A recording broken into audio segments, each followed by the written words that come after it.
Assalamualaikum warahmatullahi wabarakatuh. Bismillahirrahmanirrahim. Innal hamdalillah nahmaduhu wa nasta'inuhu wa nastaghfiruh wa na'udzu billahi min shururi anfusina wa min sayyiati a'malina. May yahdihillahu fala mudilla lahu wa may yudlil fala hadiyalah. Ashhadu an la ilaha illallah wahdahu la syarikalah wa ashhadu anna Muhammadan 'abduhu wa rasuluh. Allahumma salli ala Muhammad wa ala ali Muhammad. Rabbi yassir wa la tu'assir bitammin bil khair. Rabbi shrah li sadri wa yassir li amri wahlul 'uqdatam min lisani yafqahu qawli. Allahumma aftah alaina hikmataka wa anshur alaina min khazaini rahmatika ya arhamar rahimin. Al-Malikul Quddusus Salamul Mu'minul Muhaiminul Azizul Jabbarul Mutakabbir. Subhanallah ya amma yushrikun. Wallahul khaliqul bari'ul musawwiru lahul asma'ul husna. Yusabbihu lahu ma fis samawati wal ardh wa huwal azizul hakim. Wala haula wala quwwata illa billahil aliyyil azim. Wala manja minallah illa ilaihi. Amma ba'du. Sidang jemaah yang dirahmati Allah Subhanahu wa taala, muslimin dan muslimat, para penonton yang dimuliakan pada malamnya penuh barakah ni, mudah-mudahan kita semua tergolong dalam golongan hamba-hambanya yang benar-benar bersyukur. Bagi memberkati lagi majlis kita pada malam yang penuh barakah ni, mari kita sama-sama mulakan dengan Ummul Kitab Al-Fatihah. A'udzu billahi minasyaitonir rajim. Bismillahirrahmanirrahim. Alhamdulillahi rabbil alamin. Ar-Rahmanir Rahim. Maliki yaumiddin. Iyyaka na'budu wa iyyaka nasta'in. Ihdinas siratal mustaqim. Siratal ladzina an'amta 'alaihim ghairil maghdubi 'alaihim waladdallin. Amin. Amin amin amin ya rabbal alamin. Alhamdulillah summa alhamdulillah ala kulli ni'mah wa ala kulli hal. Mari kita merafakkan setinggi-tingginya kehadrat Allah Azza wa Jalla di atas segala nikmat yang telah Allah kurniakan kepada kita hari ini. Begitu banyak Allah berikan. Terutamanya nikmatnya Allah berikan kepada hanya pada orang beriman. Itulah nikmat amal dan ketaatan. Alhamdulillah atas nikmat itulah kita merafakkan setinggi-tinggi kehadrat Allah Azza wa Jalla dengan sebenar-benar kesyukuran. Kita tidak mahu kita tergolong dalam golongan hamba-hambanya yang kufur.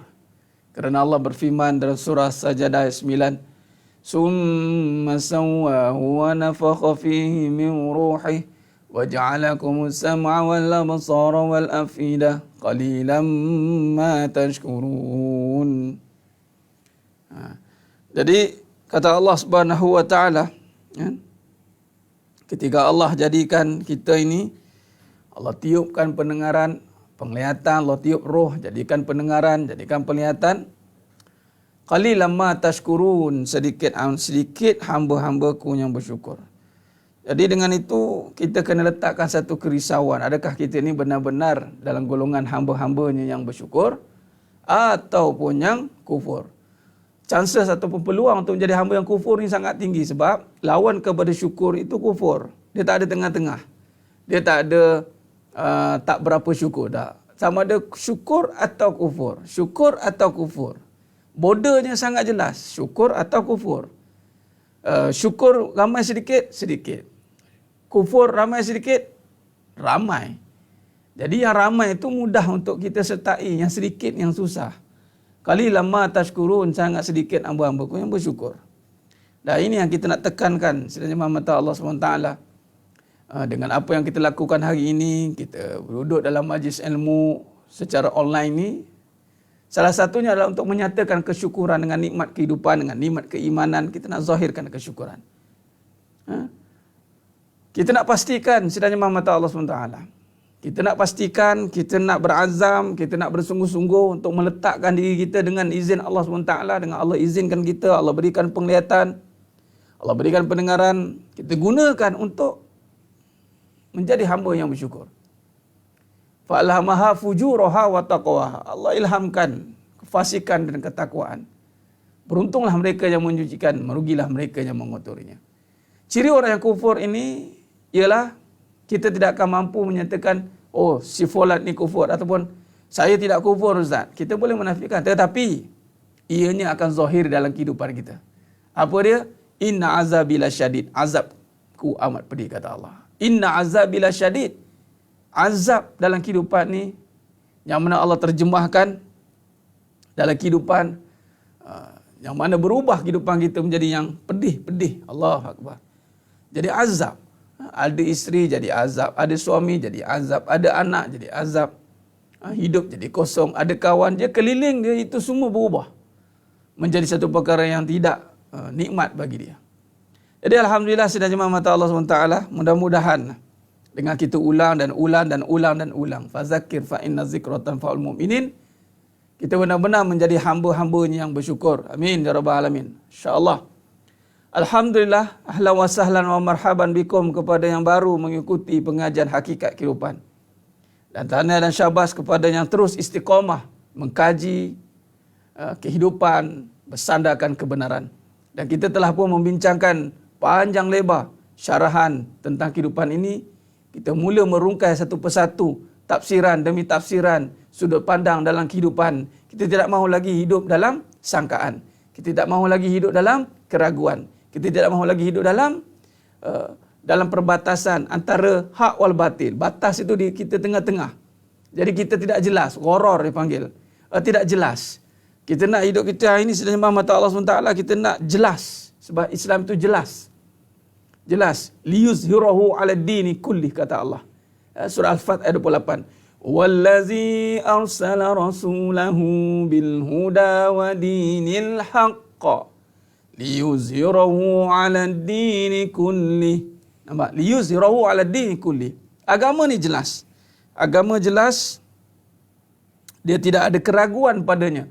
Zalikal kitabu la raiba fihi hudal lil muttaqin. Dia tak ada keraguan. Tiada keraguan. Sekiranya kita masih ragu dalam kehidupan, maka kita masih belum dapat lagi kebenaran. Kerana apa? Orang yang bertemu dengan kebenaran, dia akan dapat keyakinan. Ciri orang yang bertemu dengan kebenaran, hidupnya bertambah-tambah keyakinan.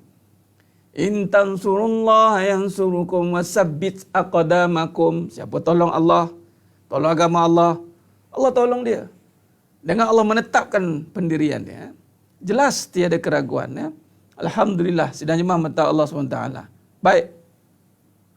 Maka sidang jemaah mata Allah SWT, kalau kita perhati baik-baik hidup kita ni, bagaimana tahap kehidupan kita, sudahkah kita keluar daripada kemelut keraguan ataupun masih lagi dalam kekeliruan? Maka sekiranya kita masih lagi dalam kekeliruan, masih banyak pertanyaan-pertanyaan dalam kehidupan, maka sewajarnya kita untuk duduk bersama-sama untuk kaji kehidupan ini. Jangan katakan hidup ini kita serba tahu. Tanya tentang kehidupan. Allamal insana ma lam ya'lam. Kita tidak tahu walaupun kita dah lama hidup. Setiap tahun, setiap bulan, setiap era itu berlainan bagi kita. Tidak ada perkara yang kita tahu sebenarnya. Sifat kita ini tidak tahu. Allamal insana ma lam ya'lam. Siapa yang mengaku serba tahu, dialah yang paling tak tahu. Dan siapa yang mengaku diri dia tak tahu, dialah yang akan diberi tahu banyak perkara. Jadi sedang jemaah mata Allah SWT. Itulah Allah rakamkan surah Al-Fat ayat 28. Wallazi huwallazi arsala rasulahu bil huda wa dinil haqq. Allah utuskan Nabi Muhammad SAW liyuzhirahu ala dini kulli. Dan memperjelaskan, menyampaikan dinil haqq, agama kebenaran, benar, original. Tiada keraguan. Tiada lagi kekusutan. Tiada lagi kekeliruan. Hancurkan kebatilan. Itulah kebenaran. Allahumma salli ala Muhammad wa ala ali Muhammad. Kita masih lagi ragu dengan kasih sayang, kita belum jumpa dengan kebenaran.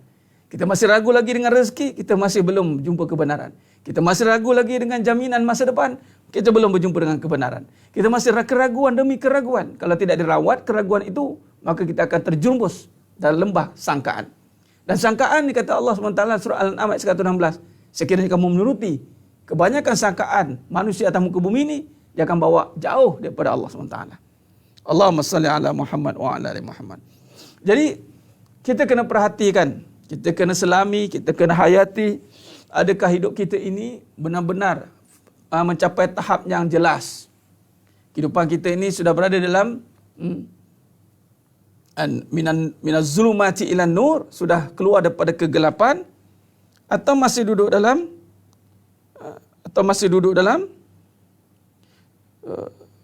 sudah masuk dalam cahaya yang terang, atau masih duduk dalam kegelapan. Jadi ini kita kena pastikan sidang jemaah mata Allah Subhanahu wa taala. Khair. Maka kita telah bahas panjang lebar tentang berada dalam kebenaran, dan kita menyambung kajian kita dalam bab amanah. Saya suka ulang dan ulang. Sebab ada sahabat-sahabat kita, jemaah-jemaah kita yang baru mengikuti pengajian ini supaya dapat tangkap apa yang kita bincangkan. Kita sedang mensyarahkan tentang kajian sebuah kehidupan. Ini adalah pentasnya. Ini pentas kajian. Masanya kita nak duduk, kita nak renung, kita nak hayati, kita nak tafsirkan kehidupan. Inilah masanya. Inilah kelasnya. Kita tak nak lagi hidup salah tanya. Kita tanya orang yang bukan ahlinya. Sedangkan kita kena tanya yang ahlinya. Fas'alu ala zikri in kuntum ta'lamun. Bertanyalah kamu pada yang ahlinya ketika kamu tidak mengetahuinya. Bila kita nak tanya tentang kehidupan, kita kena tanya tentang kebenaran, bukan tanya pengalaman. Kita tidak boleh hanya sangkutkan pada pengalaman, sebab setiap orang tidak mengalami pengalaman yang sama. Kalau pengalaman senang, kalau semua orang ikut pengalaman yang sama, senang kita nak ikut. Nampak? Tetapi hidup ni bersandarkan kebenaran. Kita tak nak hidup pada sangkaan. Bukan pengalaman yang menentukan kejayaan seseorang, tapi itulah kebenaran yang membimbing dia untuk mendapat kejayaan dunia dan akhirat. Belajar daripada kebenaran. Belajar dengan kebenaran. Saya ulang lagi sekali. Belajar dengan kebenaran. Kebenaran itu dengan Allah. Wa qul haqqu min rabbikum. Kebenaran itu daripada Allah. Wa qul haqqu min rabbikum. Ingat, belajar dengan kebenaran. Saya ulang lagi sekali. Belajar dengan kebenaran. Bukan dengan pengalaman. Pengalaman yang tidak membawa pada kebenaran, tolong tinggalkan. Sekali dengar tak faham, berkali-kali ulang baru faham. Begitulah nama Allah. Berapa kali ulang nama Allah? Berapa kali sebut nama Allah? Cuba sidang imam mata Allah SWT. Berapa kali sehari sebut nama Allah? Nampak? Ketika kita dah kerap kali sebut nama Allah, nampak? Berapa ramai yang faham tentang menghayati tentang Allah. Sebut nama Allah. Dari kecil sehinggalah sekarang, kita sebut nama Allah. Sebut nama Allah, adakah wajilat qulubuhum? Adakah kita sebut nama Allah itu dengan kesedaran? Atau kita sebut nama Allah main-main? Sekadar mainan. Allahu Akbar. Adakah kita sebut nama Allah itu sekadar mainan? Nampak? Bayangkan nama atau kalimah Allah, nama Allah tu, Ismullah, Bismillah tu, kita bukannya belajar hari ini. Kita sebut nama Allah tu berkali-kali, silap berjuta kali. Tapi kenapa tidak rasa tidak dapat kegerunan? Gerun tu tak dapat. Sebab kata Al-Imam Ghazali rahimahullah, bila kita berjalan untuk mendekatkan diri kepada Allah, pintu yang pertama yang kita akan masuk itu adalah pintu takut, khauf. Khauf. Sebut nama Allah, berapa banyak yang datang takut pada Allah. Allahu Akbar. Sehingga kan saya tulis satu kenyataan di wall Facebook saya pagi tadi. Hari-hari punya statement. Serius nak harta, tapi main-main bila nak pahala. Serius nak cantik rupa, tapi main-main nak cantik jiwa. Serius nak berubah untuk dunia, tapi main-main untuk berubah untuk agama. Tiba-tiba nak bahagia. Anda ingat bahagia ni main-main? Anda ingat, dengan main-main boleh dapat bahagia. Sebut nama Allah, main-main.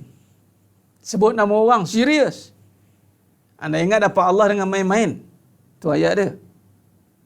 Bagaimana kita hari ini, betapa tidak seriusnya berubah dengan Allah. Kita sanggup berubah kerana suami. Kita sanggup berubah kerana isteri. Kita sanggup berubah kerana orang. Tapi kita tak sanggup berubah kerana Allah. Cuba renung balik. Saya tertarik tadi, ulang dan ulang dan ulang tadi. Kita ulang nama Allah berkali-kali. Berapa kali nama Allah tu, yang mana Allah adalah penaja rasmi hidup kita. Isteri kita pun tak boleh taja sebanyak itu. Mak ayah kita pun tak boleh taja kita sebanyak itu. Allah SWT memberikan hidup.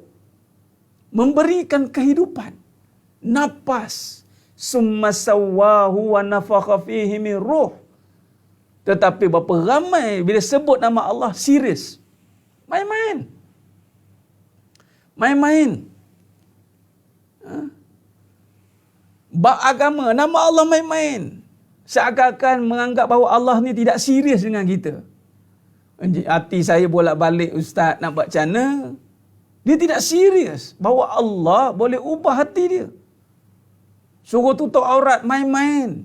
Ambil masa. Sungguh bersihkan hati, buang perangai yang kotor, main-main. Siapa yang banyak main dengan agama, dunia dia derita. Dunia dia akan derita. Siapa banyak main dengan dunia, agamanya bahagia. Agama dia akan membahagiakan dia. Sebab dunia untuk permainan. Kalaibun, Allah kata. Siapa letakkan dunia sebagai tempat untuk dia, sekadar mainan.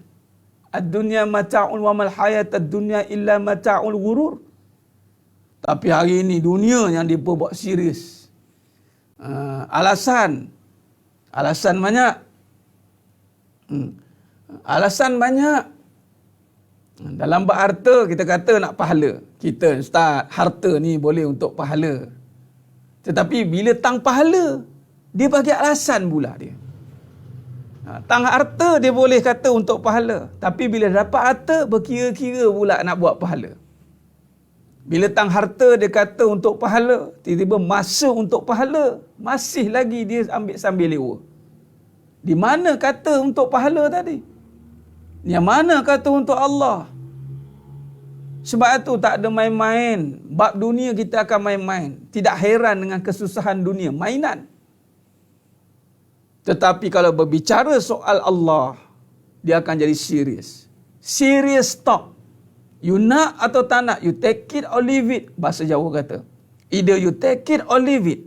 Sama ada you nak berubah atau tak nak. Allah tanya. Nabi kata, mafhum hadis, semua umatku akan masuk syurga. Yadkhulul jannah illa aba. Kecuali yang tak nak, yang tak serius. Main-main. Kita marah orang main-main kalau buat dunia. Kita sebagai bos, kita sebagai orang yang kritikal tentang dunia, kita marah kalau orang main-main. Kamu nak jadi apa nanti? Susah nanti kamu main-main. Nak kerja apa? Belajar main-main. Marah kita. Tapi kalau amalan main-main, kita tak marah. Isteri kita main-main. Kejap berubah, kejap tidak. Kejap jadi saka, kejap jadi bidadari syurga. Kejap jadi langsui di siang hari, kejap jadi bidadari yang indahnya di hati. Berubah, kejap dua alam. Kita buat tak kisah. Lah biasalah ustaz. Orang perempuan memang macam tu. Kena dengan saya, main-main. Tak serius. Dia bukan main-mainkan suami dia. Dia main-mainkan Allah SWT. Menangis-nangis doa nak berubah. Nanti dah lepas COVID nanti. Nak semangat ibadat. Macam tu juga. Rindu nak pergi masjid. Macam tu juga perangai. Berubah. Tak ada. Sebab apa? Main-main. Kena sikit-sikit ustaz. Kena sikit-sikit. Apa sikit-sikit? Mati bukan sikit-sikit. Mati anytime. Jadi sidang jemaah mata Allah SWT, kalau renungkan perkara ini, kita akan serius sebab tu. Serius ustaz? Ya, kita bicara soal serius. Soal pahala. Soal masa depan kita di akhirat sana. Soal syurga. Soal neraka. Soal yang mana kalau dah terlepas ke sana, kita dah tak ada no turning back. Tak ada dah.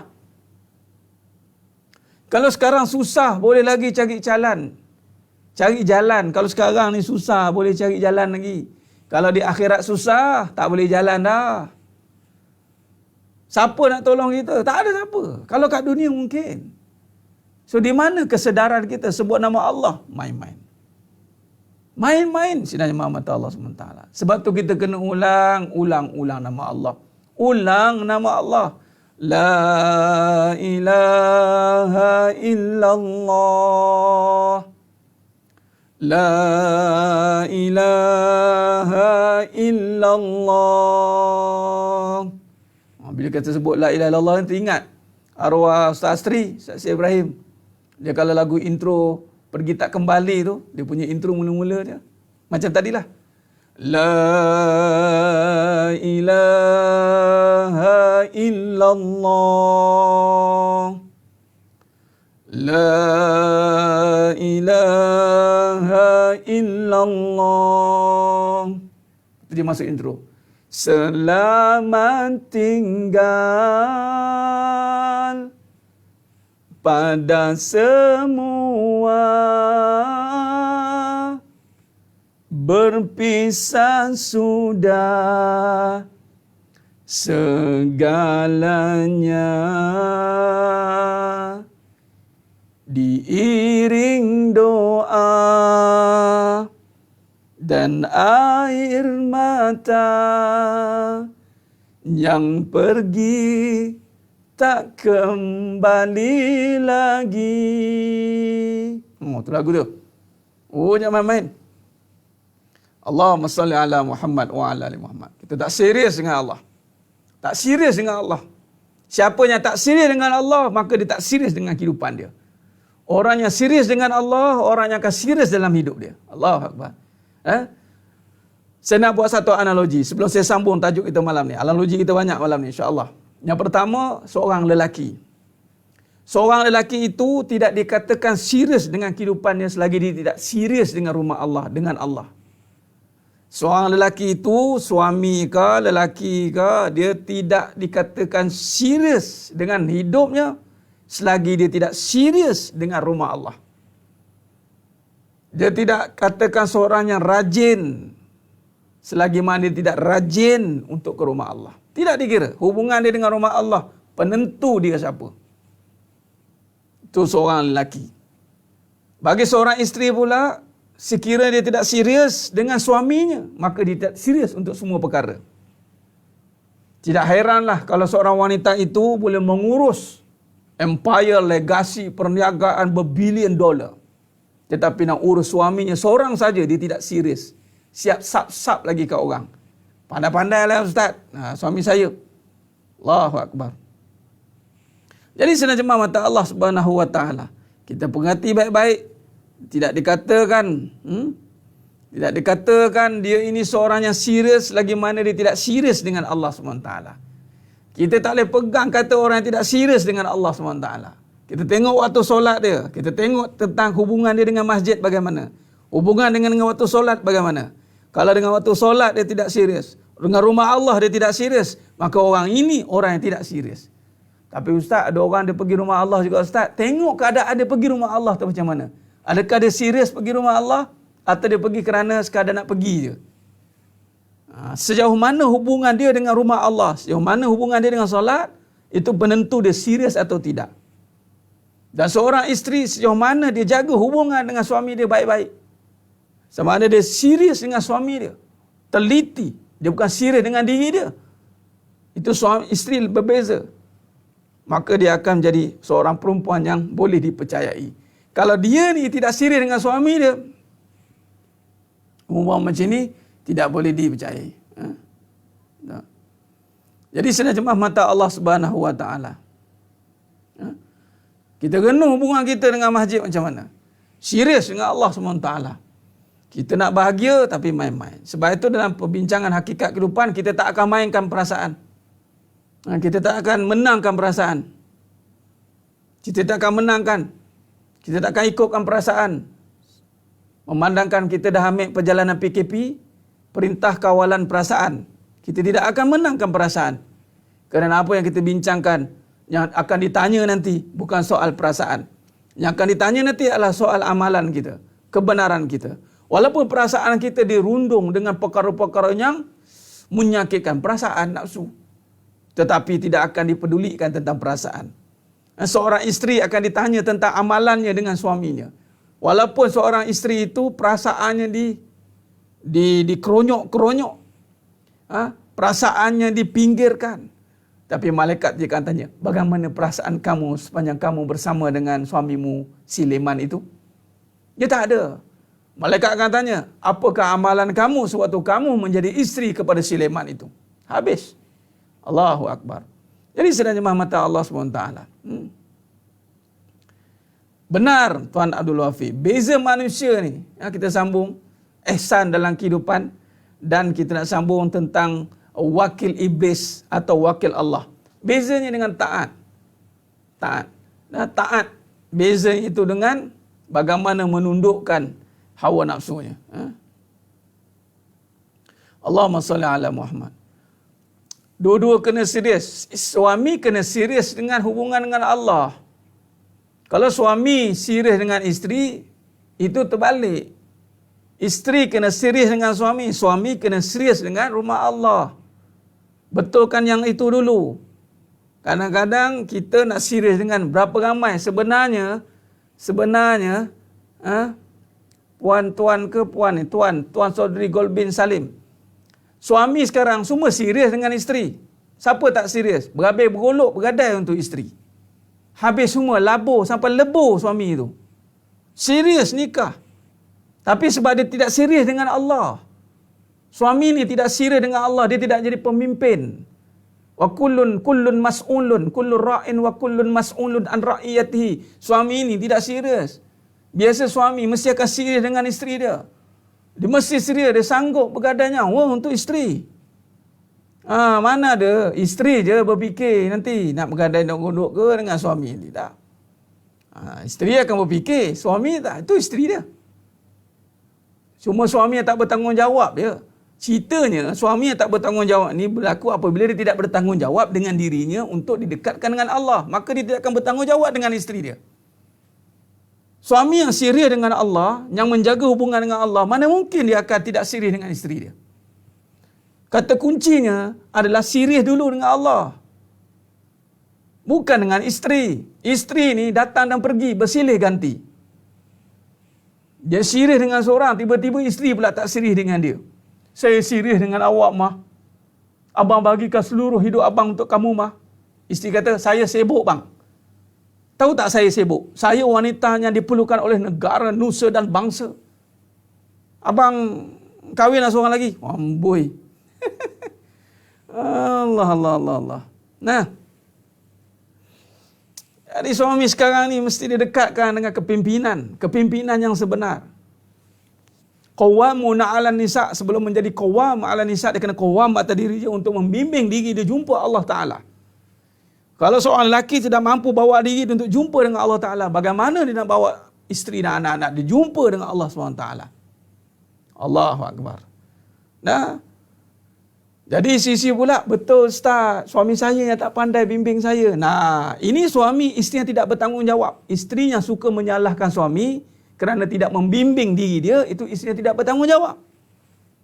Kerana apa? Dia menyerahkan diri dia kepada semua perkara. Saya serahkan diri saya. Dah jahat nak macam mana? Ini isteri yang tidak serius.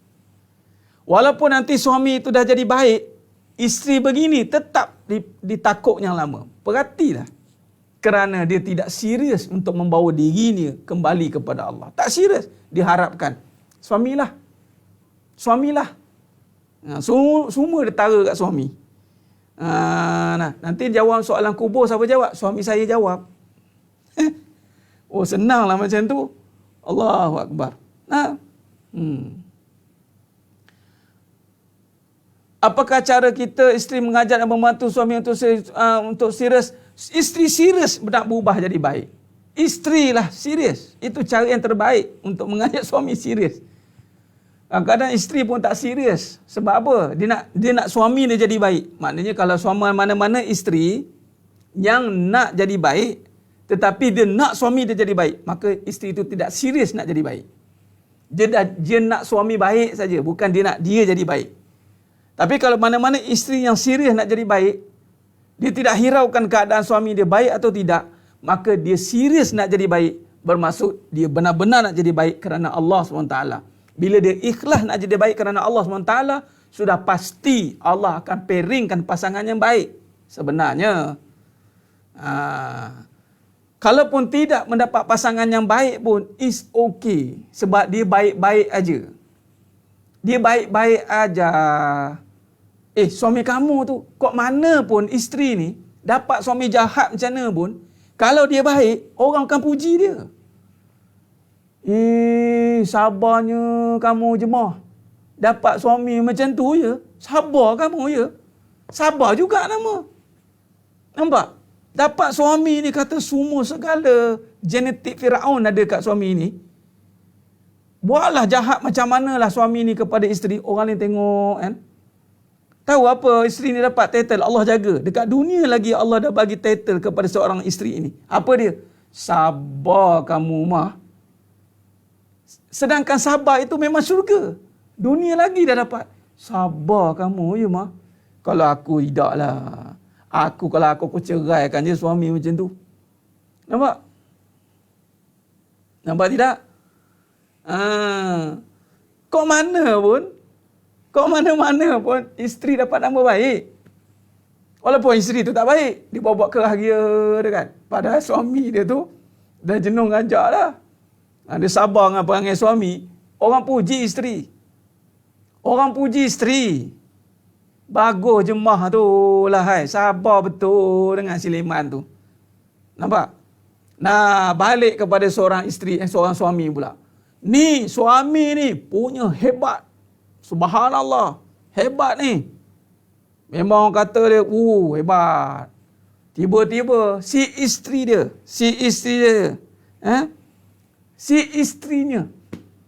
tidak sehebat suaminya. Katalah dengan aurat tidak terjaga, dengan pakaian huru-hara. Nanti orang kata dekat apa kat suami dia? Kesianlah kau Leman. Dapat isteri macam tu. Sian, sabar. Sabar juga tapi lebih pada kesian. Orang akan downgrade suami tu. Orang akan kata suami tak pandai didik. Punya tak apa. Sebab tu wahai lelaki, hati-hati. Jangan cemar dulikan kedudukan sebagai suami. Jangan cemar duli. Kok mana pun, orang akan downgrade suami. Jangan main-main. Kalau sekiranya isteri itu baik, isteri juga dapat nama juga. Kalau isteri itu tidak baik, suami dapat nama. Kamu ni, baik nama pergi bajet ulang-alik. Isteri kamu tahu apa dia buat? Kamu tahu tak dia buat grup Bawang Rangers? Kamu tahu tak dia persatuan kepada Bawang Rangers Malaysia? Kamu tahu tak bini kamu tu macam mana? Allah, tepuk dahi. Ni, suami ni, pumpang. Allah, minta jauh. Itu nama fitnah. Sebab tu perempuan fitnah bagi lelaki. Nabi kata dah. Sebab itulah ada hikmahnya perempuan ni dikurung. Sebab bimbang fitnah bagi lelaki. Lelaki ni beria-ria jaga amalan ni. Tiba-tiba si isteri tak jaga amalan. Mulut tak jaga, aurat huru-hara, cakap sedap rasa, mengikut suka. Orang akan kata suami tak pandai didik. Confirmnya orang kata suami tak pandai didik. Walaupun suami tu mendidik sampai keluar anak tekak masuk balik. Allahu Akbar. Nampak? Jadi hati-hati. Sebab tu nak bagi tahu, nak bagi tahunya kesan dia apabila kalau sekiranya isteri itu tidak serius dengan Allah atau suami itu tidak serius dengan Allah, dia akan ada kepincangan dalam kehidupan dia. Allahumma salli ala Muhammad wa ala ali Muhammad. Baik. Jadi sudah jemaah mata Allah SWT. Bila ibunya serius tegas kepada anak, bagaimana? Baguslah. Memang pendidikan itu dari seorang ibu atau ayahnya. Dia kronologinya Puan Ainul Il-Amani, dia daripada suami serius dengan isteri, isteri didik isteri akan serius dengan anak. Bukannya isteri ni dia serius dengan suami, dia didik suami dia dan didik anak-anak. Dia suami didik isteri didik anak-anak. Tu kronologi dia macam tu. Dan dasar-dasar pendidikan itu daripada suaminya, bukan isterinya. Sebab tu suami ni tanggungjawab dia berat sebenarnya. Suami tanggungjawab dia berat, tetapi Allah tidak memberatkan, Allah tidak membebankan. La yukallifullahu nafsan illa wus'aha. Sebab apa? Sebab hidup dengan Allah. Bila kata hidup dengan Allah, mari kita lihat. Mari kita masuk perbincangan. Baik.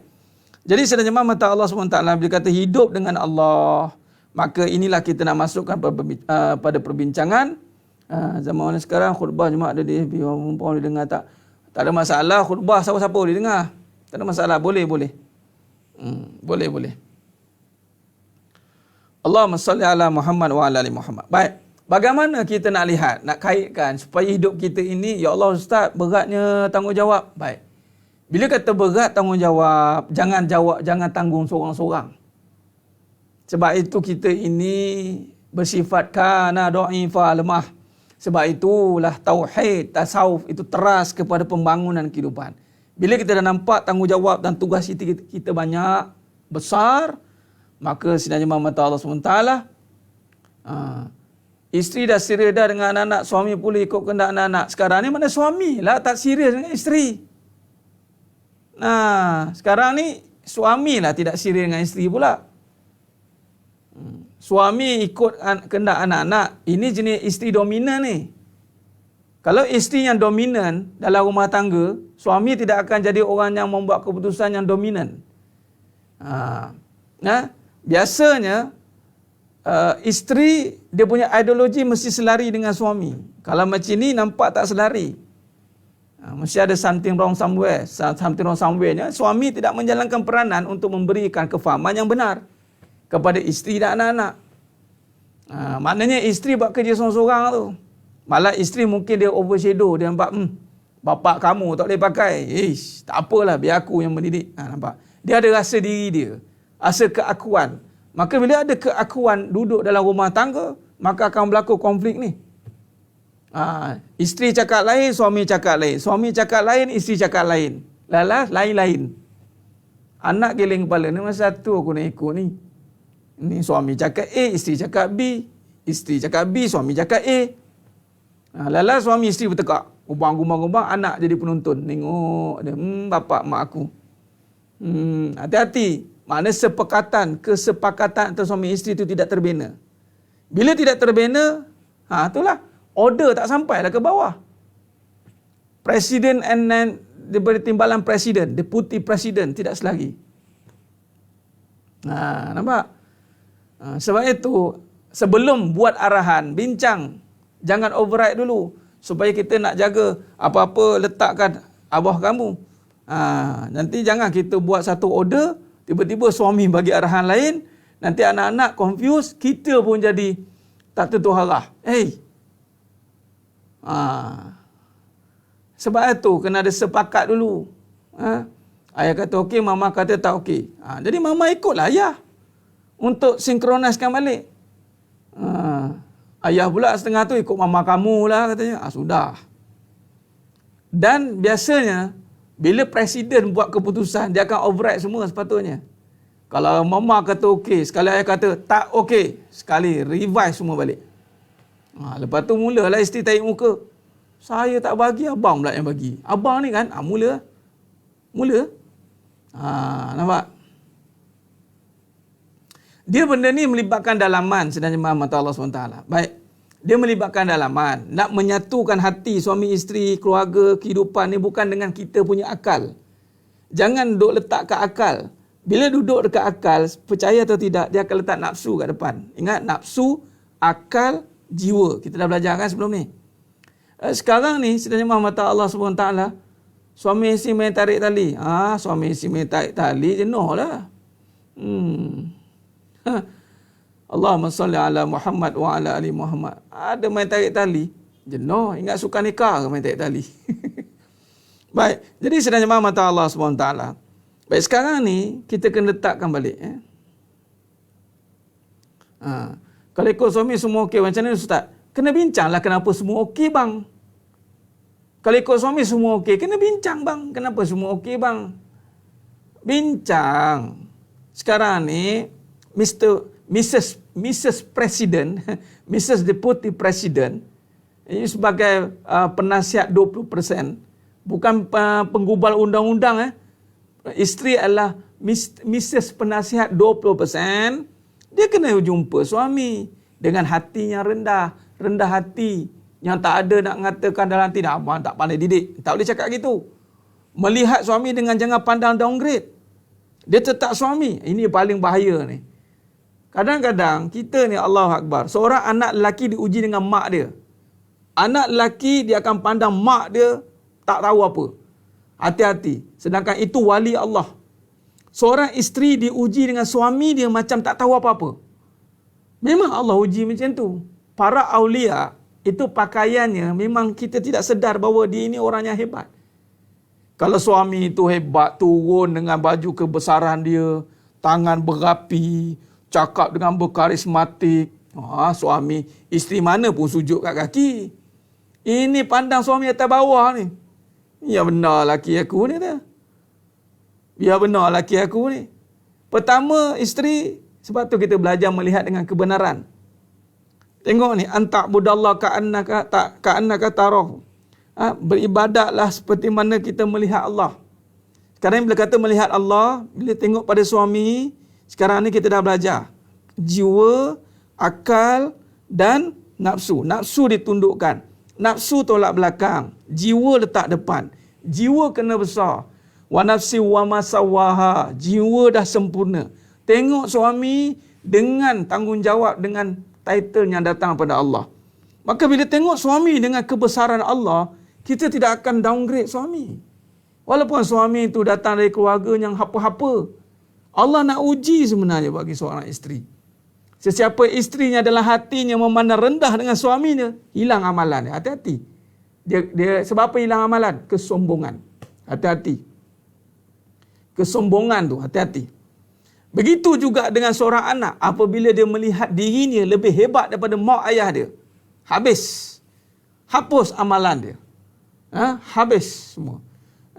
Jadi sebenarnya mata Allah SWT, bila kata suami okey, seorang isteri, Mrs. President, naik Mrs. pada Presiden, apa panggil?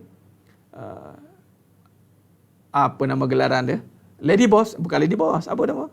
Lupa lah.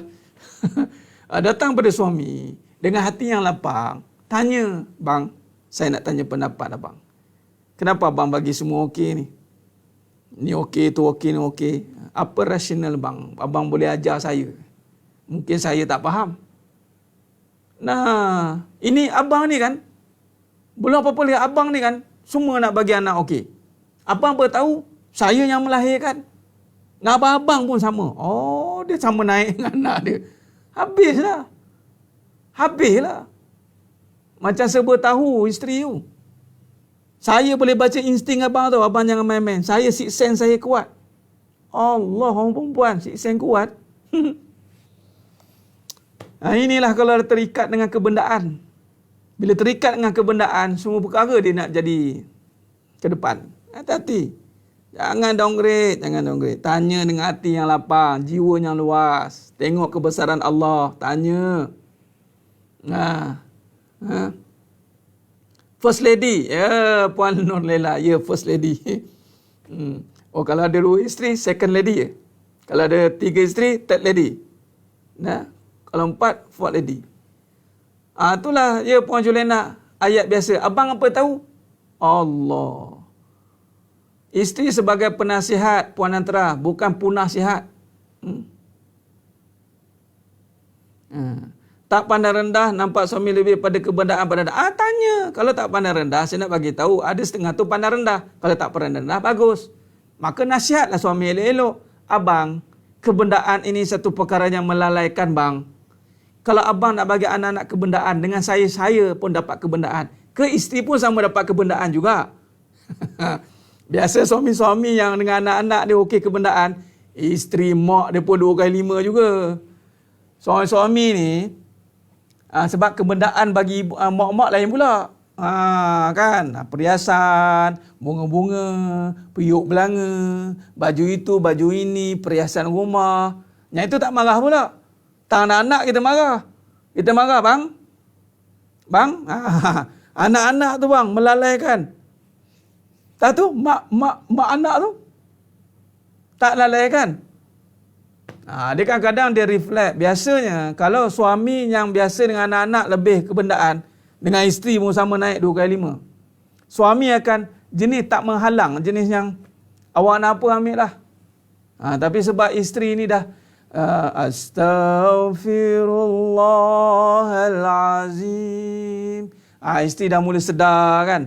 Astaghfirullahalazim. Tak apalah bang, benda-benda ni Allah, tak apalah bang, saya tak nak lah. Ada ayah cool dengan anak-anak. Ya, ayah cool dengan anak-anak, dengan mak pun sama. Jenis yang tak reti menghalang, tak reti nak halang. Nak pula duit isteri, lagi tak boleh nak halang. Itu sebenarnya. Dia jenis suami-suami ni, kalau dia dengan anak-anak dia street, dengan suami, dengan isteri pun akan street. Bang, nak beli benda ni boleh tak bang? Bang, kasut boleh.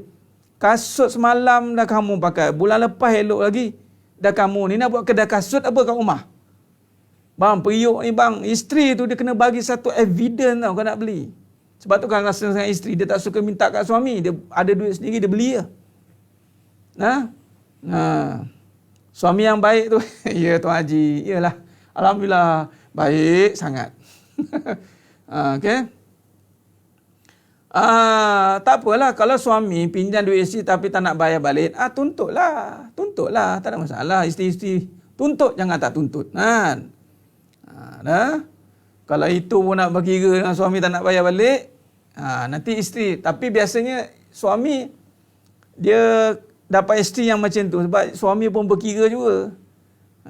Biasa kalau suami yang macam ni, saya akan cakap, tuntut balik. Sekarang ni saya nak bagi tahu wahai isteri, ketika suamimu pakai duit isterimu, seorang suami pakai duit isteri, katalah isteri ni bagi pinjam dan hutang, dan si suami ni ingat hutang sebagai hutang, lalu dia bekerja dan Allah bagi rezeki dan dia bayar semua hutang. Dia bayar semua hutang balik yang dipakai. Saya nak bagi tahu, di saat suami boleh bayar hutang duit seorang isteri, bagaimana seorang isteri nak bayar hutang taat dengan suami? Anda yakin anda taat? Wahai isteri, anda yakin anda gunakan masa 100% untuk suami? Ataupun masa tu di-divide banyak perkara? Macam kita bekerja lah. Bila kita bekerja masuk office, 8 jam kita janji. Ni sambil tu saya bagi syarahan bagaimana saya nak kaitkan dengan muka surat 109 ni, takwa. Saya nak kaitkan bagaimana hidup ni ingat Allah dan nampak Allah. Itu apabila dalam hati setiap orang itu merasakan bahawa keberadaan dirinya itu adalah dengan Allah. Contoh, saya cerita buat suami dulu, buat isteri dulu. Adakah seorang isteri begitu yakin yang dia telah berikan ketaatannya sepenuhnya? Dari sudut masa. Taat bagi seorang isteri itu masa. Kalau suami ni kata, awak duduk rumah, saya nak awak ada dengan saya. Sekali isteri guna masa untuk benda lain, nak bayar macam mana? Nak bayar macam mana kalau suami minta balik? Sebab itu kena berlebih kurang dalam rumah tangga. Kalau setakat duit boleh bayar, hutang duit boleh bayar, tapi hutang taat nak bayar macam mana? Suami ada 2 watak, hanya dominan dengan isteri, kemudian dengan isteri awal tidak. Ini maknanya suami yang tak ada watak, bukan 2 watak. Suami yang tidak ada watak. Suami yang keliru. Dia kekeliruan, dia duduk dalam kekeliruan. Dengan ini lain, dengan ini lain, maka dia bukan ada 2 watak, dia tiada watak. Bila dia tak ada watak, dia tak tahu nak jadi apa, dia jadi lalang lah. Dia ikutlah, dia jadi macam sesumpah lah. Nak jadi biru ke merah ke, ikut keadaan katanya. Allahumma salli ala Muhammad wa ala ali Muhammad. Baik, macam mana isteri nak bayar? Macam contoh kita bekerja 8 jam, masa yang ada kita guna untuk benda lain. Nak bayar macam mana? Cuba bagi tahu wahai isteri. Jangan. Sebab tu suami-suami kadang-kadang dia tak ada ilmu benda ni. Dia anggap dia suami yang kena banyak mengalah dengan isteri kadang-kadang. Bila isteri klaim, macam-macam dia klaim. Nafkah itu makan, minum, tempat tinggal bang, abang tak didik saya, semua benda dia claim kat suami. Tiba-tiba suami tengah nganga-nganga. Nganga-nganga nak bayar. Ya, abang salah. Sepatutnya kita claim minta. Abang nak hutang taat kamu ni belum taat sepenuhnya. Sibuk kadang masa dengan anak-anak, masa dengan kawan-kawan, masa dengan JKK, masa dengan mesyuarat tingkap, masa dengan Shopee, masa dengan Lazada, masa dengan buat itu, buat ni, buat donat. Lepas tu isteri bercakap, untuk abang juga. Kalau untuk abang, duit marilah. Kamu kerja, duit mari semua 100% untuk abang. Tak pula. Sekarang ni mana? Allah cara dia. Jadi bila tak terbayar, berlebih kurang lah. Isteri. Baik, jadi sidang jemaah mata Allah SWT. Tak pernah terfikir waktu Ustaz? Ya. Jadi sidang jemaah mata Allah SWT. Maka kalau kita lihat, itulah namanya takwa. Apabila kita berbincangkan tentang ihsan, yang bagaimana kita syarahkan bagaimana yang dikatakan tentang merasakan bahawa kita beribadat melihat Allah. Kita nak beribadat melihat Allah. Menaikkan nak minta upah. Kalau isteri yang jenis minta upah ni, walaupun dalam fiqah ada, menyusukan anak ada upah, semua perkara ada upah.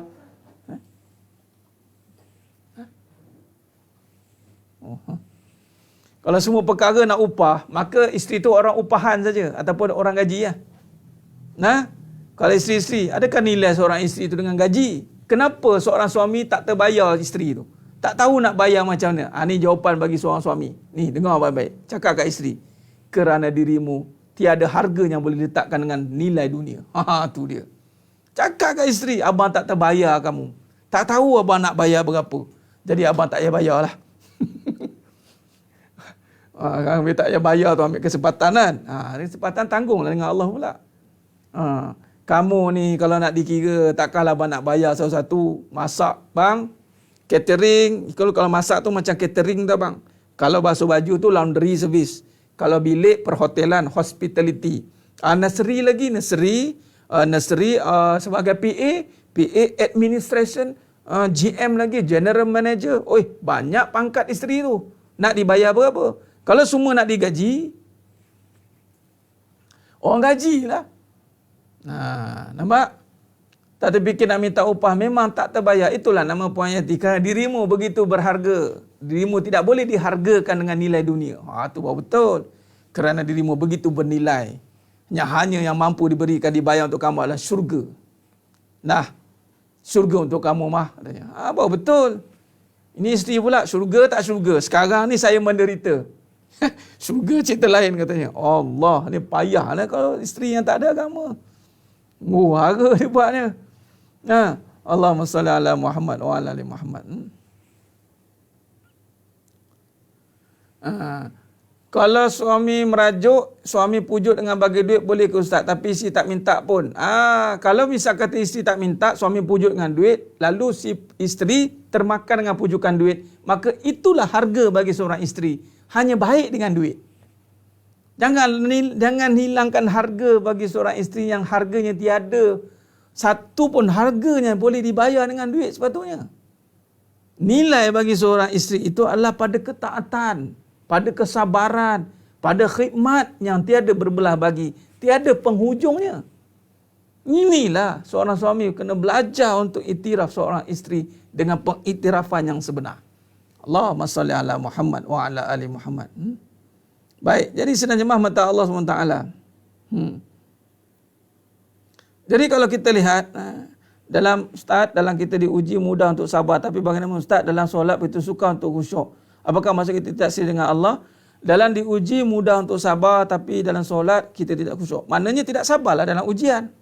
Orang yang sabar dalam ujian, Allah akan anugerahkan kekhusyukan dalam solat. Jadi maknanya bukan sabar tu, dia menahan, mendam. Sebab khusyuk ni hauna, hati. Khusyuk kerja hati. Khusyuk ni, anda ingat khusyuk ni dengan hilangkan fikiran ke? Kalau khusyuk dengan hilangkan fikiran, maknanya hilang akal. Khusyuk ni adalah dengan merasa khasyi'ah. Yang ditakutkan Allah. Khasyi'ah. Alladzina yazunnuna annahum mulaqu rabbihim wa annahum ilaihi raji'un. Surah Baqarah ayat 46. Surah Baqarah 45 Allah kata, "Wasta'inu bis-sabri was-salah wa innaha lakabiratun illa 'alal khashi'in." Illa 'alal khashi'in. Wasta'inu bis-sabri was-salah wa innaha lakabiratun illa 'alal khashi'in. Minta tolonglah dengan sabar dan dirikan solat. Sesungguhnya ianya sangat berat bagi orang yang khasyi'in. Orang yang khusyuk. Apakah ciri orang yang khusyuk? Alladzina yazunnuna annahum mulaqu rabbihim wa annahum ilaihi raji'un. Orang yang yakin berjumpa dengan Allah.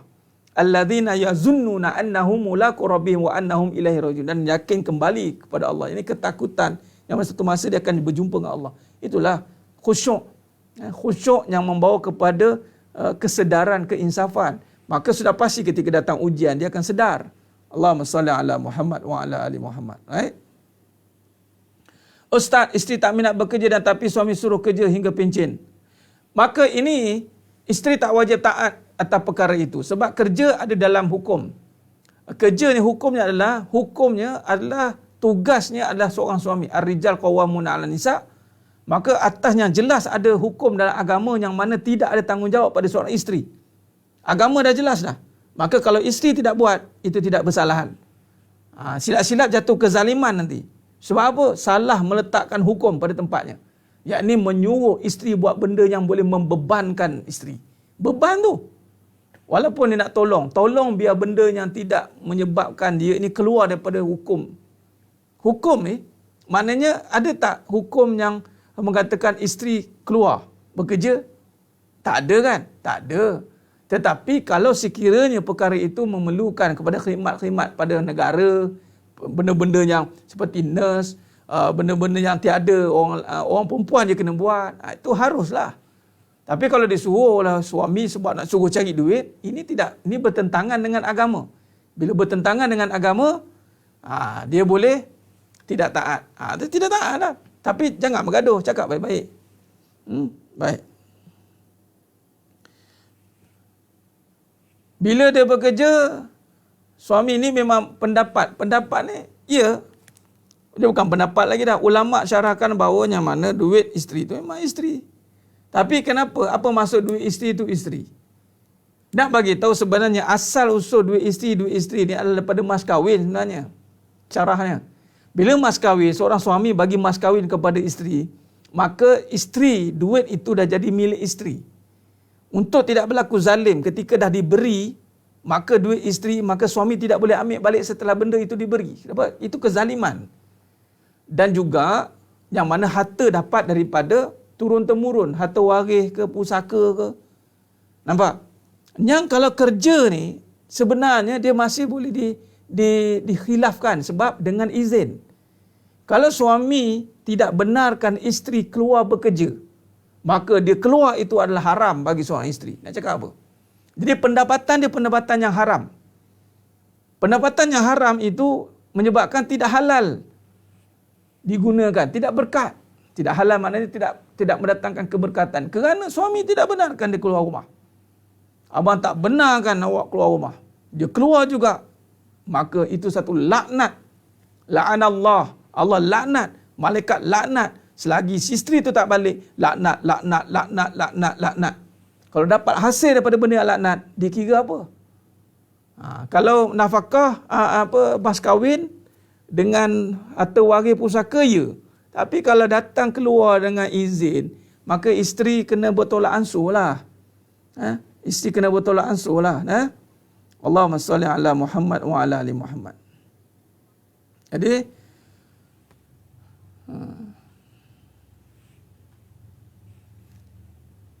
Allahumma salli ala Muhammad. Tapi kadang suami seorang tak hargai isteri. Sebab tu jangan buat benda yang tak sepatutnya buat, Puan Zurina. Memang kalau minta dihargai dengan dunia, dunia memang tidak boleh dihargai.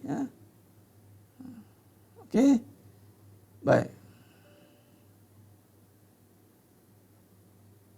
Benar, kena betulkan balik. Tak boleh berharap dengan isteri, bukan. Bagaimana pula sekiranya lelaki yang tidak bekerja jaga anak tapi isteri yang bekerja menolong? So, bagaimana? Nah, perkara ini macam saya bincangkan tadi. Perletakan tugas itu kena tepat dan jelas. Sekiranya apa alasan, apa keadaan yang menyebabkan jadi begitu, kena minta Allah Ta'ala bantu. Sebab ini berlaku kepincangan ni tuan akrab. Kalau sekiranya suami tidak dominan dalam bab ini, dia akan berlaku kepincangan. Fitnah senang masuk, hati-hati. Hati-hati. Perkara ini tidak boleh dibiarkan dan menjadi kebiasaan. Tak apa, suami isteri bekerja, saya jaga anak. Ini bukan kebiasaan. Ini adalah satu perkara yang akan mendatangkan kemudaratan di hari yang akan datang. Jadi kena minta petunjuk Allah, minta bantuan Allah. Tidak boleh biarkan benda ini berlarutan. Jangan anggap dia satu kebiasaan. Puan Salimah, ada yang kata memasak, mengurus rumah tangga bukan tugas isteri. Tugas itu adalah tanggungjawab suami. Ia hanya adat. Adat. Sekarang ni, melayan suami itu adalah kewajipan. Ketika mengurus rumah tangga itu adalah sebahagian pada melayan suami. Ketika suami suruh isteri mengurus rumah tangga, wajib diurus rumah tangga. Habis cerita. Tak payah nak punah. Allahumma salli ala Muhammad wa ala ali Muhammad. Baik, jadi sebenarnya mata Allah SWT, ketaatan kesebahan perlu ada pada isteri. Yalah, nak bahagia bukan main-main. Puan Zarina, ingat bahagia ni main-main. Kalau main-main senanglah, semua orang boleh dapat. Baik, jadi sila jemaah mata Allah SWT. Baik, maka dilihat. Kita sambung sikit. Ya, untuk makluman sidang penonton, sidang jemaah yang dimuliakan semua, insya-Allah pada malam esok kemungkinan kita tiada kuliah. Take note. Pada malam esok kemungkinan kita tiada kuliah dan mungkin kita bersiaran dengan kuliah maghrib saja sebab saya ada kuliah maghrib di Putrajaya, takut tak sempat sampai ke sini untuk live. Insya-Allah malam esok tak ada, dan untuk makluman awal mungkin besok saya akan adakan kuliah duha mungkin insya-Allah pada pukul 10 pagi. Insya-Allah ya. Standby je lah. Kalau tiba keluar notification on, maka adalah tu saya bersiaran besok pagi pukul 10. Kita buat live. Live santai. Live santai besok. Baik. Jadi sidang jemaah mata Allah SWT. Isteri tak kisah sikap suami, fokus hanya untuk bagi. Ya. Allahumma salli ala Muhammad wa ala ali Muhammad. Ya, esok malam tak ada. Esok malam tak ada kuliah sebab saya ada kuliah di Putrajaya, takut tak sempat. Baik, sidang jemaah mata Allah SWT. Baik, jadi kalau kita lihat tadi bagaimana kaedahnya dalam konteks bagaimana Allah melihat kita. Beribadahlah, hiduplah seperti melihat Allah. Ini rentetan daripada sifat mahmudah dan mazmumah. Rentetannya adalah kita akan melihat kehidupan yang hanya dengan Allah, bukan selain Allah. Hanya dengan Allah, bukan selain Allah. InsyaAllah. Baik, caranya adalah kita buat satu analogi, tamsilan. Sebelum kita akhirkan kuliah kita pada malamnya penuh barakah insyaAllah. Baik. Sebab kita sambung esok pagi. Esok pagi ada. Dan besok pagi kuliah santai kita insyaAllah. Besok kuliah santai. Kita ada kuliah bual bicara. Saya nak fokus pada penjawab soalan. Macam malam ni dah jadi jawab soalan malam ni. Kan? Baik. Jadi sedang jemaah mata Allah SWT. Cuba kita lihat. Baik. Bila kata bermula dengan jiwa, kita nak kaitkan dengan kehidupan yang bersandarkan keimanan, kehidupan yang melihat kebesaran Allah, itu kita namakan mata basirah. Cuba tengok. Ainul basirah. Lalu ainul basirah ini akan terzahirnya dipanggil taqwa, yakni menjaga. Wiqayatan. Apa maksud taqwa? Berhati-hati dalam tindakan. Baik. Apabila kita meletakkan ihsan, maksud ihsan ini adalah yang mana beribadatlah kamu seperti melihat Allah. Apa makna melihat Allah? Yakni kita faham akan kewujudan Allah, melihat kebesaran Allah melalui ciptaan-ciptaannya. Melalui ciptaan-ciptaannya. Maka dengan itu bila kita melihat kebesaran Allah, kita tahu bahawa adanya alam ini menyatakan adanya Allah. Bukan alam bersifat ada. Ada itu sifat Allah. Maka bila kita sedar ada ini sifat Allah, kita boleh lihat sebenarnya kekuasaan Allah. Tetapi ada setengah itu tidak mampu melihat. Bila tak mampu melihat, yakinlah Allah melihat kamu. Makanya kehidupan ini tidak sunyi daripada penglihatan Allah SWT. Maknanya pengetahuan Allah. Pengetahuan Allah. Allah Maha mengetahui. Allah berfirman dalam surah Al-Hasyr ayat 22 hingga 24. Wallahu alladzi la ilaha illahu alimul ghaibi wasyahadah huwar rahmanur rahim. Wallahu alladzi la ilaha illahu alimul ghaibi wasyahadah huwar rahmanur rahim. Allah tu mengetahui yang tersembunyi dan nyata semua.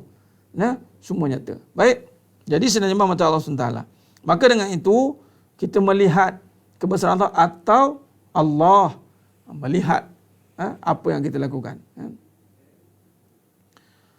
Kemuskilan boleh besok pagi insya-Allah Puan Rahayu, besok insya-Allah kita akan buat kuliah duha santai pukul 10 noted pukul 10 besok insya-Allah. Pukul 10 besok insya-Allah saya bagi ruang lah untuk kita buat sesi kita buat ulang kaji balik syarahan-syarahan kita kehidupan kita insya-Allah. Baik. Jadi sebenarnya mata Allah SWT, maka kalau begitu, apabila kita melihat kebesaran Allah SWT itu, maka datanglah ikut jalan masing-masing. Kalau isteri kata ikut jalan masing-masing, itulah nanti hidupnya akan terasing. Maka isteri yang begitu, dia tidak mahu tunduk dan patuh pada arahan yang mana Allah suruh taat kepada suami. Maka begitu bimbang-bimbang isteri akan menanggung kesakitan nanti. Kalau jalan masing-masing, dia tak ada Islam masing-masing sebenarnya. Sama ada nak ikut jalan Allah, Thariq Nubuwah atau ikut jalan iblis. Dia tidak ada Islam masing-masing. Allahumma salli ala Muhammad wa ala ali Muhammad. Baik, jadi sebenarnya mata Allah Subhanahu wa taala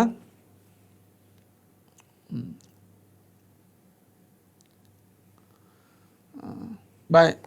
Jadi kalau kita lihat kaedahnya, saya buat kesimpulan dari sini. Bagaimana yang ditakdirkan sebagai ihsan dalam kehidupan ni, iaitu menjaga, berhati-hati. Allah tengok. Kita bahas tentang Allah tengok. Mungkin kita dalam pengajian hakikat kehidupan kita melihat kebesaran Allah SWT. Tapi katalah buku belum ada. Mana-mana yang saya tak reply, saya diam tu, mana buku belum ada. Saya biarkan dulu tu, tak reply tu maknanya buku tak ada lagi, saya tengah tunggu yang final edition. Jadi ada mesti saya reply balik. Ada tu ramai yang inbox saya tak reply pun. Tunggu. Ada nanti saya reply. Buat masa ni tak ada lagi buku. Saya tengah nak publishkan yang final terus. Saya tunggu pihak publisher dulu. InsyaAllah. Allahumma salli ala Muhammad wa ala ali Muhammad. Baik, jadi sebenarnya mata Allah SWT, maka di sini Allah tengok. Jadi takrif ataupun tamsilannya adalah begini. Bayangkan, cuba kita bayangkan, kat sini saya tulis apa kat dalam kitab ni, cuba tengok. Cuba bayangkan diri, dalam setiap bilik rumah kita, seluruh ruang dilengkapi dengan kamera litar tertutup CCTV. Dan kita diberitahu bahawa Yang di-Pertuan Agong sedang memerhatikan setiap gerak-geri kita dengan tujuan untuk memilih pewaris tahta. Sudah pasti sepanjang berada di rumah, setiap gerak-geri kita dan juga segala percakapan kita akan dijaga dengan baik. Betul tidak? Bayangkan dekat rumah ada CCTV. Kat rumah kita ada CCTV. Dan Yang di-Pertuan Agong tengok. Bila kata Yang di-Pertuan Agong tengok, untuk apa tengok? Nak bagi waris tahta. Nak buat audition. Nak tengok siapa yang terbaik untuk mewariskan harta beta katanya. Ataupun tahta beta. Agak-agak apa jadi kita dalam rumah tu? Kalau dalam rumah tu oleh demikian, dapat kita fahami, hasil gabungan iman takwa ni akan membentuk ihsan ni, dia akan membentuk perkara yang baik. Maka kita akan duduk dekat rumah tu begitu baik. Sebab diperhatikan oleh Allah. Itu dia. Jadi sebenarnya mata Allah Subhanahu wa taala, bila kata perhati ni, bila Allah tengok, takkan kita nak buat main-main? Macam itulah. Sebab tu jangan main-main. Ketika kita menyatakan bahawa Allah melihat, sudah pasti kita akan menjaga segala perbuatan kita. Itu sepatutnya. Tapi kita tak tahu bagaimana nak merasakan Allah melihat. Maka di situlah berlakunya kepincangan dalam kehidupan kita. Sebab kerana tidak merasakan Allah melihatlah, kita mampu melakukan apa saja. Cuba kalau kita letakkan dalam hidup kita ni kefahaman seperti ihsan ini, insya-Allah amanlah dunia ni sebenarnya. Tapi kerana tak merasakan kewujudan Allah Ta'ala itu secara dekat dengan kita, walaupun dah diberitahu berkali-kali. Sebagai contoh, wa huwa ma'akum ainama kuntum. Kemana pun kamu pergi. Surah Al-Hadid. Surah Al-Hadid ayat 4. Kemana pun kamu pergi, maka di situlah Allah ada bersama-sama kamu. Wa huwa ma'akum ainama kuntum. Jadi benda ni, perkara ni, ia melibatkan keimanan, ketakwaan, keyakinan, kesedaran yang mendalam dalam hati ni. Yang ini kita nak bina ni selain mata Allah SWT. Wa imma, sekiranya kefahaman ni meresap masuk dalam diri kita, kita setengah susah, kita tidak akan rasa terbiar kesusahan bersorang-sorangan. Tak ada istilah saya seorang diri, Ustaz. Tak ada. Tak ada istilah seorang diri. Mesti ada dengan Allah. Bila dengan Allah ni, Allahu Akbar. Everything is easy. Like ABC katanya. Tu dia. Susah tidak akan keseorangan. Sebab Allah tengok kita tengah susah. Mana mungkin bila Allah tengok kita tengah susah, Allah biarkan kita dengan kesusahan kita. Itu maksudnya, melainkan kita sendiri yang tak nampak, tak faham Allah ada, tak merasakan sebenar-benar kewujudan Allah. Akhirnya kita buat sambil lewa. Kita tak nak harapkan Allah. Kita biarkan segala suruhan yang Allah minta. Kita buat ya tak ya, endah tidak endah je. Maka jangan marahlah kalau pertolongan tu tak sampai. Jadi insya-Allah, Allahumma shalli ala Muhammad wa ala ali Muhammad. Baik, jadi sedang mata Allah SWT, kita berhenti dulu setakat ni. Kita berhenti dekat muka surat 110. Kita berhenti dekat muka surat 110. InsyaAllah besok kita ada sesi bual bicara. Kita besok sesi bual bicara insyaAllah. Besok sesi bual bicara. Kita buat ulang kaji besok ya. Kita buat ulang kaji besok.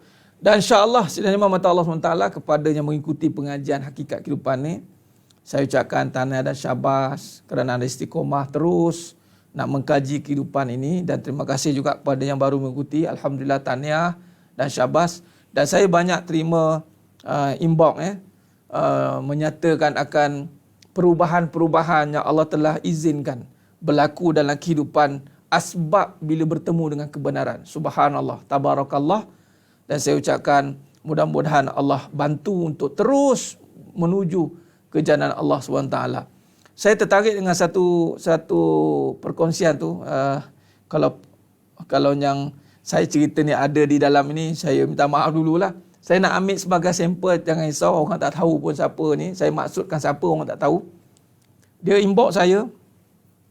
Dia ucap terima kasih Ustaz atas perkongsian Ustaz ni. Saya baru ikut 3 minggu. Dulu dia tak serius dengan agama ni, dengan free hair dia tak pakai tudung kan. Akhirnya dia pakai. Dia cakap saya dengar dan saya menangis. Tiba-tiba saya tersak-sak menangis. Dan saya nak berubah. Dan saya serius nak berubah. Saya banyak salah Ustaz. Datang kesedaran tu. Masya Allah saya cakap. Subhanallah. Ada satu kes tu, inbox saya, Ustaz, seperti miracle. Apa dia? Apabila Allah bantu saya untuk faham kehidupan ni yang selama ni saya cari. Allahu Akbar. Kita tengok perkara-perkara macam tu, subhanallah. Inilah, kalau saya sendiri pun seronok mendengarnya, apatah lagi Allah SWT, Rabbul Jalil, yang merindukan anda semua yang menuntun dibalik kepada Allah Ta'ala. Yang paling rindu Allah lah. Yang paling rindu Allah lah. Allah rindukan hamba-hambanya yang benar-benar nak kembali kepada Allah. Ahlan wa sahlan. Allah buka seluas-luasnya pintu rahmatnya. Allah buka seluas-luasnya. Jadi insya-Allah mudah-mudahan lah, saya doakan semuanya yang menonton mengikuti pengajian hakikat kehidupan ini, benar-benar Allah bantu, Allah bukakan pintu hati untuk merungkai kekeliruan, persengketaan, perselisihan dalam pelbagai sektor kehidupan. Ada yang diuji dengan rumah tangga berpoligami, ada yang diuji dengan keadaan kewangan yang tak menentu, ada yang uji dengan keadaan anak. Ujian-ujian ini kita boleh rungkaikan satu persatu dengan kita syarah kembali tauhid dan tasawuf. Sebab tu saya tak fokuskan kepada tajuk yang spesifik. Sebagai contoh, poligami. Saya tak spesifik kan. Sebagai contoh, mendidik anak detail. Tak ada. Walaupun boleh kita pecahkan, itu nanti kemudian insya-Allah jilid yang kedua, ketiga saya akan pecahkan. Tapi untuk peringkat permulaan ini, kita bukakan seluruhnya pintu hati ini untuk terima seluruhnya. Apa kita punya step yang pertama kita nak buat dalam kehidupan ini untuk kita melangkah lebih jauh ke depan. Itulah kembali kepada diri dan merungkai segala permasalahan yang semuanya bermula dalam diri kita sebenarnya. Wa fi anfusikum afala tubsirun, kata Allah. Apa dalam diri kamu, kamu tak perhatikan. Dan ini mesti kena ikut perjalanan taurik nubuwah. Tidak boleh main kita sangka-sangka main agak-agak. Jadi besar hati juga saya sebenarnya. Mana-mana yang ada nak berkongsi perubahan-perubahan itu boleh PM saya, bagi tahu. Sekadar saya nak buat satu kajian kebenaran. Kajian sebagai satu kekuasaan Allah. Siapa yang berbesar hati nak kongsikan kebesaran Allah yang berlaku dalam hidup dia, bolehlah berbuat demikian di dalam mungkin inbox ke page saya ataupun personal saya. Tapi jangan harap saya balas dulu ya. Bagi je. Jangan expect saya akan balas ke. Bagi dulu dan mungkin insya-Allah ada rezeki yang Allah izinkan. Mungkin kisah-kisah begitu. Ini kebenaran. Ini kisah kebenaran. Kita akan nukilkan, mungkin saya akan syarahkan, saya akan kupas supaya dia menjadi dorongan dan bimbingan kepada yang lain. Dengan kisah-kisah yang begitu hebat itu. Kita nak yang begitu. Saya akan kaitkan kisah-kisah itu, saya akan kaitkan dengan kebenaran. Itu kaedah dia. Baik, insya-Allah. Jadi mudah-mudahan Allah berkati kita semua. Jadi cukup setakat itu. Berapa jam? Allah. Nah, ini kita biar awal sikit, insya-Allah. Bila dah cepat-cepat dengan semula balik. Alhamdulillah, mudah-mudahan ya Islam di hati. Mudah-mudahan, insya-Allah. Amin, amin. Alhamdulillah. Masya Allah, Masya Allah. Haza min fali Rabbi, haza min fali Rabbi. Haza min fali Rabbi, insya-Allah. Rasa tenang, benar. Ya, benar. Memang, benar Tuan Raja Serizal. Menu tak ikut menu Al-Quran. Bila kita jumpa Al-Quran, insya-Allah, everything is done. Bila kita jumpa Al-Quran, ini nama tenang. Ala bizikrillah. Apa yang kita syarahkan ni adalah pada Al-Quran sebenarnya. Cuma, saya tak namakanlah kelas pengajian tafsir Al-Quran. Sebab nanti kan, kita kena detail pula keseluruhan Al-Quran itu. Tapi kita kaji tentang kehidupan. Kita tafsir kehidupan bersandarkan Al-Quran. Itu sepatutnya. Jadi saya olah tajuk dia jadi hakikat kehidupan. Allahu Akbar. Nah, banyak lagi tamsilan-tamsilan, contoh-contoh yang kita boleh rungkaikan dalam kehidupan kita, insya-Allah. Khair. Jadi terima kasih banyak. Teruskan berdoa. Mudah-mudahan Allah bantu kita untuk terus istiqamah dalam jalan kebenaran. Mudah-mudahan yang menonton, yang melihat, yang mendengar insya-Allah pada malam ini, Allah pilih untuk terus istiqamah dalam kebenaran. Allah pilih semuanya dimasukkan dalam syurganya tanpa hisap. Amin ya rabbal alamin. Mohon maaf di atas segala terkasar kata, terkurang bicara dalam kekurangan dalam penyampaian. Saya mohon maaf terkurang dalam perbahasan. Mungkin silap sana sini saya sebut tadi tersasar, tersilap. Saya mohon maaf. Mudah-mudahan Allah sajalah yang mampu menyempurnakan perbahasan kita pada malam yang penuh barakah ni. Mudah-mudahan Allah temukan kita lagi pada next episode kita, insya-Allah. Aku lu qauli hadza wa astaghfirullahazim li wa lakum wa bila taufiq wal hidayah. Wassalamualaikum warahmatullahi wabarakatuh. Kita tangguh dengan tasbih farah dan suratul Asr. Subhanakallahumma wa bihamdik. Asyhadu an la ilaha illa anta astaghfiruka. Bismillahirrahmanirrahim. Wal 'asr. Innal insana lafi khusr illa alladhina amanu wa 'amilus solihat wa tawassaw bil haqqi wa tawassaw bis sabr. Wallahu a'lam bisawab. Takbir.